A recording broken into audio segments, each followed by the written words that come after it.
بڑی بہاؤدین سے خبر شامل کرتے ہیں۔ ڈائریکٹر بارانی زرعی ٹریننگ انسٹیٹیوٹ راولپنڈی محمد عقیل پتافی اور ڈپٹی ڈائریکٹر زراعت شیخ محمد اقبال کا فیلڈ سٹاف کے تربیتی سیشن اور سیمینار سے خطاب۔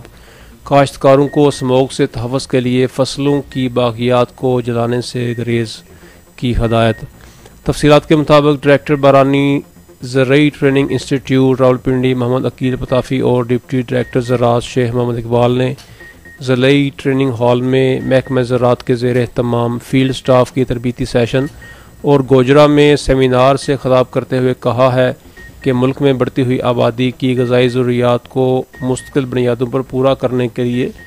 جدید زرعی ٹیکنالوجی کے استعمال سے گندم، دھان اور دیگر زرعی اجناس کی فی ایکڑ پیداوار میں اضافہ ممکن بنایا جا سکتا ہے اور اس کے لیے آگاہی بھی ضروری ہے، جس کے لیے محکمہ زراعت بخوبی یہ کام سر انجام دے رہا ہے۔ ان کا کہنا تھا کہ کاشتکار حضرات اسموگ سے تحفظ کے لیے فصلوں کی باقیات کو جلانے سے گریز کریں، بلکہ کسان فصلوں کی باقیات کو زمین میں ملا کر